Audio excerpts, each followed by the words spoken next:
Akhirnya KPU buka suara ya Bapak Ibu. Pilgub Jakarta 2 putaran. Benarkah pihak Ridwan Kamil ngotot pengen 2 putaran ya Bapak Ibu, dan pihak Rano Karno sudah menyatakan kemenangannya? Kita ke videonya. Andaikan ternyata harus 2 putaran, tentu kita terus bersemangat. Yang kalah nangis-nangis saja, jangan pura-pura bahagia, nangis saja. Satu, silakan nangis. Pilkada di DKI Jakarta akan berlangsung 2 putaran. Terjadi adanya money politik dan juga adanya penyebaran sembako dalam rangka mempengaruhi. Dah tim Ridwan Kamil bikin sayembara yang menemukan kecurangan pilkada DKI dapat hadiah 10 juta. Lagian ngapain susah-susah nyari kecurangan pilkada DKI? Lo laporin Raffi Ahmad yang udah posting surat dukungan Pak Prabowo untuk mengajak masyarakat DKI Jakarta milih Ridwan Kamil di masa tenang. Laporin dapat 10 juta langsung. Tapi udah dihapus deng. Lagian gimana caranya juga mau curang? Lawang alat kekuasaan dilau semua, bray. PA. KPU DKI juga demikian, sama tetap mempersiapkan penganggarannya dan juga pelaksanaan tahapannya sampai putaran kedua. Nah itu pasti. Jadi yang jelas kalau nanti urusannya di tahapan pelaksanaan pilkada yang diatur oleh KPU daerah, dalam hal ini KPU DKI, tentu kalau misalnya terjadi itu 2 paslon yang teratas yang akan dilibatkan. Tapi kita juga tidak berandai-andai karena bagaimanapun juga proses rekapitulasi juga kita tunggu nanti hasil dari rekapitulasi manual berjenjang yang dilakukan mulai dari tingkat PPK, kemudian di kabupaten kota sampai kemudian tingkat provinsi. Jadi keputusan KPU untuk ditetapkan dan apakah itu nanti akan ada putaran kedua atau tidak baru bisa dilihat dari situ. Tapi dari sisi perencanaan program dan tahapan serta penganggaran tentu sudah disiapkan. Nah, apa terkait dengan tudingan-tudingan macam-macam, KPU tidak dalam rangka berspekulasi untuk merespon apakah tudingan atau asumsi-asumsi semacam itu. Yang jelas kami tegaskan kepada jajaran kami di bawah, tadi juga sebagian sudah diupdate oleh Bu Betty terkait dengan komitmen kami di jajaran KPU baik provinsi maupun kabupaten kota untuk menyelenggarakan pelaksanaan pilkada dan baik, melayani pemilih dan juga peserta pemilu, termasuk komitmen untuk mengunggah hasil yang tadi sudah disampaikan salah satunya di DKI, progresnya kan juga di atas 95%. Jadi itu sebenarnya bentuk dari pertanggungjawaban KPU.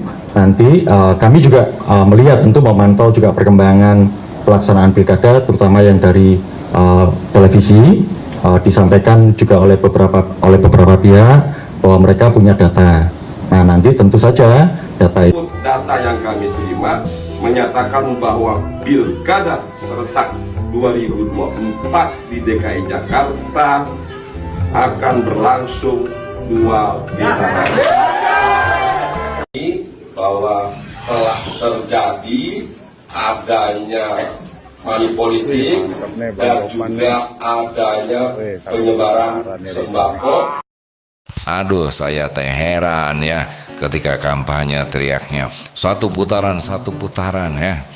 Tapi begitu kalah teriaknya 2 putaran.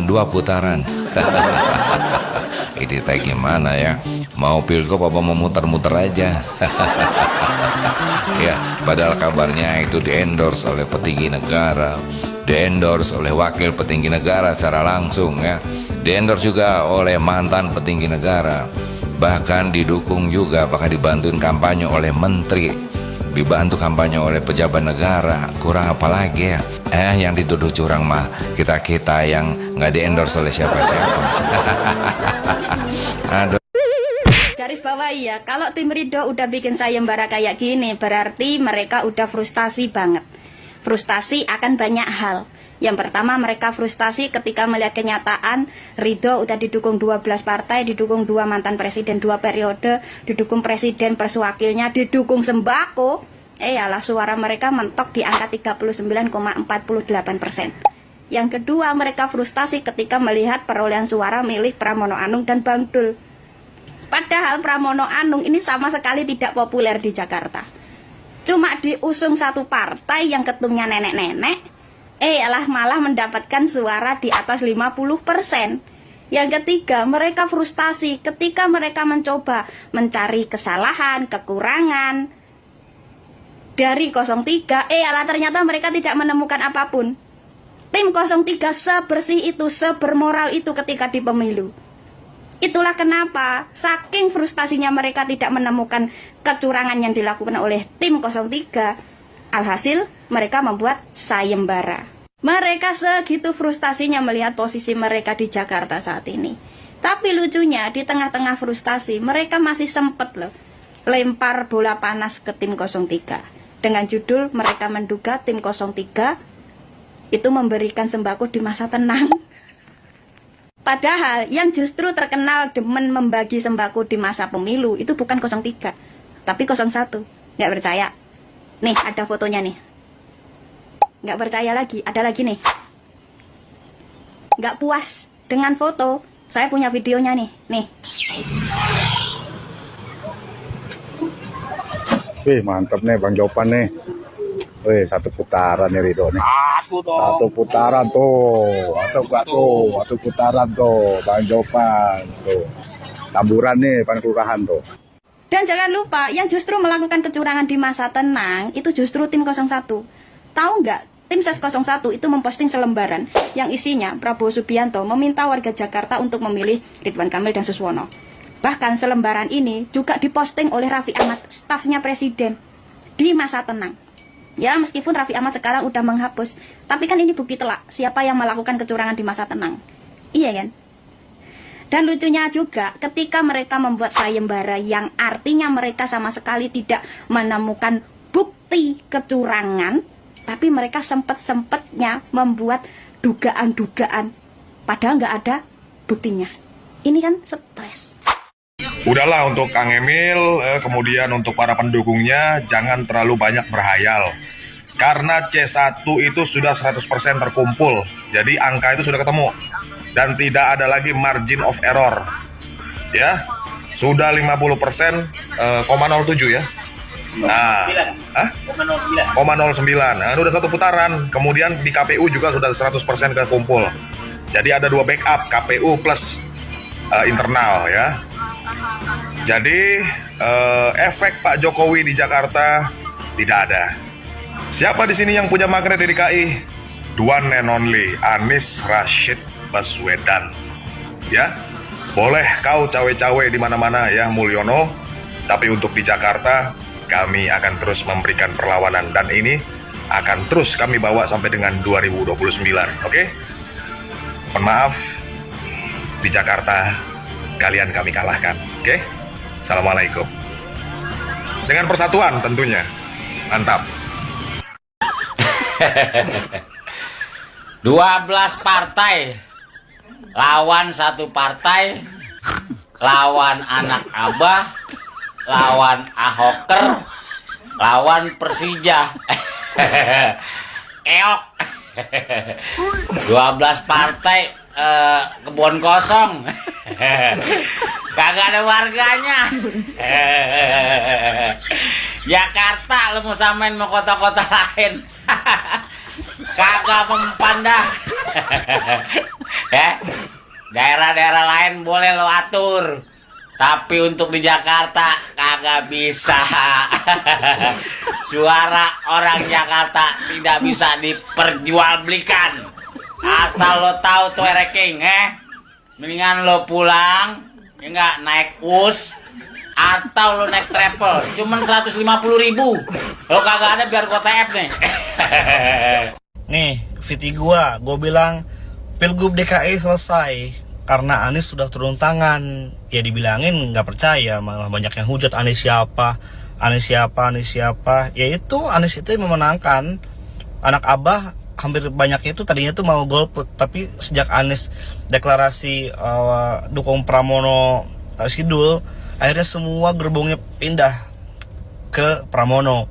Hampir semua. Jadi buat kalian yang bilang Anies bukan siapa-siapa, ya kalian mimpi. Makanya kalau misalkan Anies ada di Jawa Tengah, Jawa Timur gitu kan, Anies full di Jawa Barat, yakin banget sih bakal menang itu. Ya. Pilkada seru, pilkada seru. Pak Ridwan Kamil lagi di mana, Pak? Oh, lagi di mobil curhat. Kalau aja waktu itu nggak ikutan kong kali kong Kim plus lagi merayakan kemenangan di Jabar nih ya. Abah ya, Pak. PKS, ente sehat ente.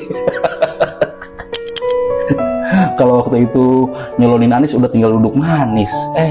Suaranya kurang, Pak Anies yang nggak mau nyari partai koalisi lain, kegoda Kim plus. Sekarang PKS partai kehilangan suara. Aduh, udah pede banget di endorse penguasa. Memang gula-gula istana tuh kadang membutakan. Jangan-jangan PKS jadi agennya Mulyono untuk memporak-porandakan basisnya sendiri. Ayo. Awas aja kalau 2-3 bulan lagi elit PKS punya mobil baru. Nah, gue sih berharapnya pilkada khususnya Jakarta 2 putaran lah. Soalnya gue belum kebagian ngebazerin paslon. Sekarang pokoknya PKS yang harus salah. Partai lain mah nggak ada yang salah. PKB, Nasdem nggak salah. Bahkan PDIP yang katanya arogan sekarang merasa terzolimi dan jadi pahlawan bangsa. Menang di Jakarta tapi porak-poranda di wilayah lain. Itu pun menangnya karena ada 2 hal tuh. Satu, karena adanya dukungan dari The Jackmania. 2, Bu Megawatinya nggak diajak ikut kampanye. Iya, Abu. Iya bener, Anies itu baru kenal PKS paling baru 7-8 tahun sejak 2017 kan di Pilkada DKI waktu itu kan. Tetapi begini, PKS itu secara partai suaranya memang oke. Yes, di Pileg suaranya oke. Sejak dulu, oke setuju.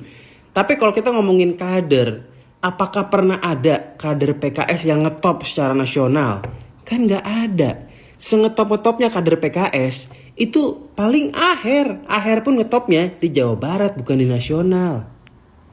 Siapa lagi? Hidayat Nur Wahid. Yes, Hidayat Nur Wahid kalau nyalek pasti menang telak. Tapi begitu nyagup, kalah kan? Sampai akhirnya datanglah Anies. Anies ini kan selalu dibilang orang PKS banget. Meskipun bukan kader ya, tapi bener-bener merepresentasikan PKS banget. Inilah pertama kalinya PKS punya kader nasional nih, kader yang ngetop di skala nasional yang namanya Anies Baswedan. Meskipun kenalannya belum 10 tahun, tapi emang efeknya tuh sebesar itu buat PKS. Simpatisan PKS itu cinta banget sama Anies. Gue tahu karena keluarga gue itu full simpatisan PKS. Meskipun gue nggak suka PKS, tapi keluarga gue full. Keluarga gue adalah simpatisan PKS, garis keras sejak dulu. Nah begitu ada Anies, lebih cinta ke Anies dibanding PKS. Kali ini aku akan menjawab ya untuk kau ya. Apa tadi yang kau bilang? Sekarang siapa pemenang Jakarta? Siapa tuh? Ya jelas lah Pramono dan Bang Dul 03 yang didukung oleh siapa? Bapak Anies Rashid Baswedan ditambah dengan Ahoker, ada lagi Jackmania, dan yang paling penting adalah siapa? Anak-anak Abah yang mengikuti di mana Abah berdiri. Itu dia. Kau siapa? Tak penting kali itu yang namanya ajak kowe ya. Nggak ada apa-apanya di Jakarta coy ya. Ya Jakarta SDM-nya anak-anak Abah tinggi di sana ya, cerdas ya, tidak akan terprovokasi oleh kalian-kalian yang menuhankan manusia, bahkan tidak punya Tuhan kurasa. Karena apa? Karena kau sok-sok mendului Tuhan. Gitu aja ya. Pegang dong kecewaanmu itu. Ya. Assalamualaikum. Gue baru ngelihat ada cuitan ini. Coba dilihat dulu. Tolong jangan main-main dan jangan bertingkah dengan memanipulasi suara. Kalian dibayar dengan uang negara itu untuk menghitung suara, bukan memanipulasi suara. kami punya aplikasi Jaga TPS yang dikeluarin oleh tim RBR, Rumah Bersama Relawan Mas Pram dan Bang Dul. Di mana kami punya ribuan relawan yang ngejagain 14.700-an TPS di Jakarta. Setiap form C1 plano itu udah kita fotoin dan kita upload ke database Jaga TPS. Kami bisa bongkar itu semua kalau KPUD beneran memanipulasi suara warga Jakarta. Karena berdasarkan perhitungan real count form C1 yang diupload ke aplikasi Jaga TPS, Mas Pram itu menang telak 1 putaran. Jadi, gua kasih warning buat KPUD DKI Jakarta, jangan main-main dan jangan bertingkah. Kali ini namanya Joko Widodo. Suka nggak suka nih sama Jokowi, skill politik doi emang legendaris. Ini kalau di bola levelnya setara Johan Cruyff lah. Ya lu bayangin di kandang Banteng, Jawa Tengah, Bantengnya tumbang. Kalau di Jawa Barat kita nggak heran Banteng tumbang, emang survei jelek banget. Di Jawa Timur pun ya, Kofifa itu di atas angin lah. Tapi ini kita ngomongin Jawa Tengah. Di Sumut Edi kalah, tapi ya itu bisa diprediksi sesuai survei. Jawa Tengah, meskipun di Bali gagal tuh Jokowi numbangin Banteng, tapi ya nanti 2029 pasti akan dicoba lagi. Kalau di Banten itu bukan urusan Jokowi lah, itu yang hebat Prabowo-nya. Kalau di Banten lebih tepatnya Don Dasko. Kalau ngomongin siapa yang paling amsyong di pilkada kali ini, menurut gua ada dua partai, PDI sama PKS. PDI ini di level gubernur banyak tumbang. Meskipun kalau ngomongin wali kota bupati masih banyak menang ya. Tapi ya kalah di Jawa Tengah itu pedih banget sih, berat banget. Nah kalau ngomongin PKS, menurut gue ini yang paling amsyong. Bayangin di Jawa Barat, suara presiden PKS sama Saiku nggak nyampe 20%. Ini kan Jawa Barat, kandang PKS. Di Sumatera Barat masih menang karena incumbent. Tapi level wali kotanya, seorang Chef Iqbal kalah. Ini kita ngomongin Chef Iqbal nih. Ini politisi PKS, kader PKS yang ngetop banget. Debat jago, terkenal masih kalah. Bahkan yang gue lebih kaget lagi, di Depok dan di NTB. Di NTB Pak Zul gue kira akan menang mudah. Pak Zul nih, ini Pak Zul orang top ini. Kaget. Dan gue percaya ini pilkada 2024, ini momen awal Pilpres 2029, ini momen awal ini sekarang nih. Jokowi meskipun gak punya partai, sekarang ini megang Jawa Tengah. Ini kekuatan buat Pilpres nanti. Ya sekarang PDI sama PKS ya mesti bebenah habis-habisan. Jawa Tengah ampun ya Allah, ya Robbi lu kenapa sih Jawa Tengah? Di hari sebelumnya dan SMK nggak bersalah, dieksekusi aparat, udah gitu difitnah lagi, dan lo masih milih yang itu. Ya Allah ya Robbi, kenapa sih ya Allah? Tapi yang sulit adalah kita juga nggak bisa nyalain warga Jawa Tengah. Sekarang gue ngerti kenapa UMP Jawa Tengah itu paling akhir, karena emang dipelihara gitu terus. Lu lihat aja daerah-daerah yang dimenangkan oleh koalisi tertentu, ya Jawa Tengah, Jawa Barat, Jawa Timur, Banten, Sumatera Utara. Lu lihat yang menang siapa? Terus lu lihat tuh UMP ada di mana? Itu di bawah-bawah semua tuh. Itu kan kandang-kandang suara orang banyak dan dijaga lapar. Karena orang lapar, orang miskin akan nurut ke siapapun yang ngasih Itu dia ya Bapak Ibu yang mana ya informasi terkini tentang pilkada DKI Jakarta ya Bapak Ibu, yang mana kedua belah pihak ini saling ya gak mau kalah gitu ya. Yang satu ingin 2 putaran, yang satu emang sudah fix menang, sudah unggul ya, nggak mau 2 putaran. Jadi gimana tanggapan Bapak Ibu tentang ini? Silahkan komentar ya.